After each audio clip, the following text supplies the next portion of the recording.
wake up and I kind of think to myself, how did I get here?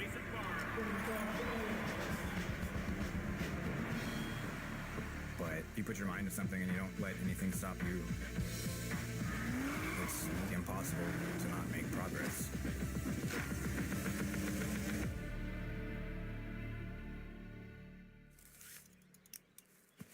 When Jason was in diapers, I knew he was going to be an unusual child. He'd be in his high chair at the dinner table, and if there was any music on, he would be beating on the table. Tap, tap, tap, tap, tap, tap.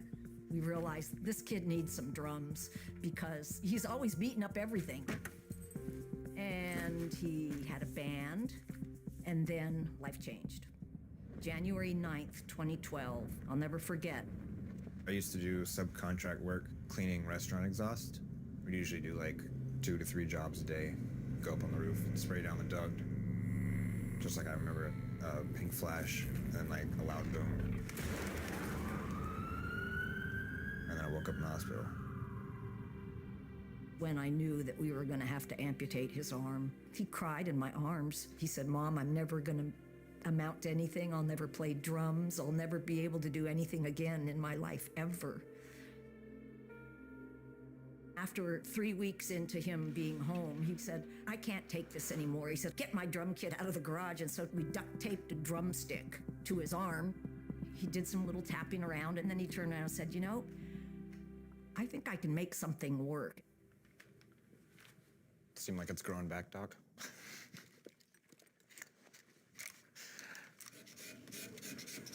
There's a side of me ever since I've been a kid where if I'm gonna start something, it has to get done. I just won't let it go. So my current prosthetic is what you call a body-powered prosthetic. It just uses basic mechanics, so there's no robotic controls or no electronics. I use a lot of my shoulder and elbow to kind of exaggerate to get the hits that I want. It's pretty exhausting. It also has limitations on how fast I can play. Like, that feels like it might be a little too slow now. At first, it was a little slow. Yeah, it's a weird one. So I had an idea of developing a robotic drumming prosthetic, and Gil Weinberg develops musical robots. And so I knew Gil was kind of the right person to reach out to. I understood immediately what he wanted. He wanted to sense more of his muscles and be able to control the bounce of the drumstick. Basically, we just wanted to be able to get me back on the kit and play as humanly natural as possible. The model is trying to learn you, but you probably will have to learn how to work with the model. Yeah, I think most of it now is like the sensitivity. I'm not training it that hard. Also, there's a trade-off, because if you increase sensitivity, then it's going to have a lot of false positives and false negatives. Would you like to move stiff, loose? How fast are we going to change between the kind of hits? I mean, I have tons of ideas, but then it's just like, how accurate is everything going to be? You know what I mean? Mm-hmm. Okay. I was a little worried. Can we provide him with what he wanted in terms of the latency and the control? We didn't know that it's possible. Okay, I'm really excited to see if we have signals.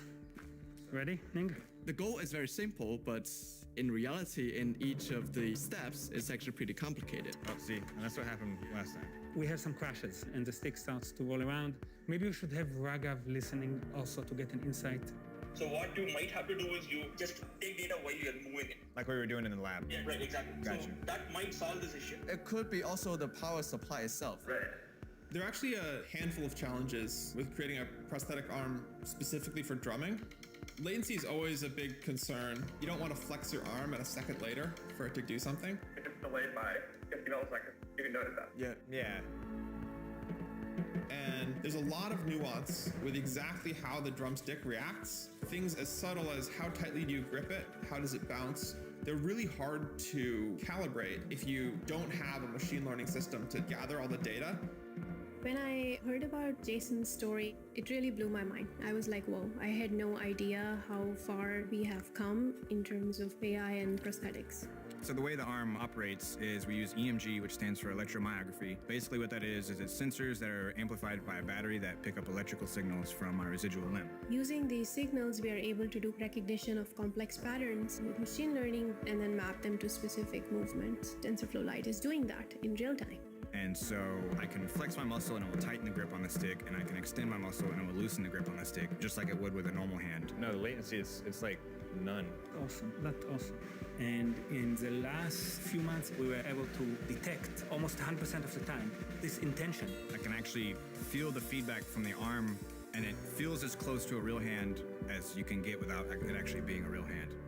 I think what Jason and the team has accomplished is truly awe-inspiring. He took what was a large setback in his life and he moved an entire field of research forward. So loose, you can actually. Let me see what it might mean. Yeah, I mean, there are drummers with two sound hands that don't have double strokes that even. Like that. It's amazing. For the first time, if you look at him playing, you may not even notice this technology. You just see Jason as the great and expressive musician that he is.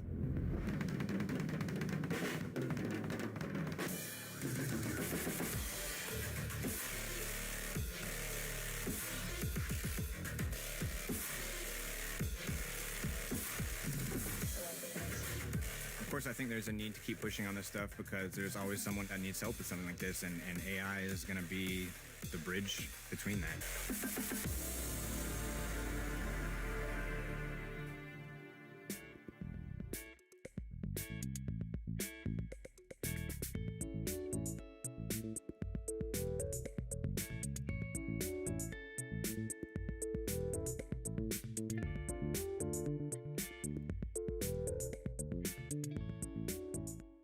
I hesitated for a few seconds, and I realised the enormity of it, what it really meant.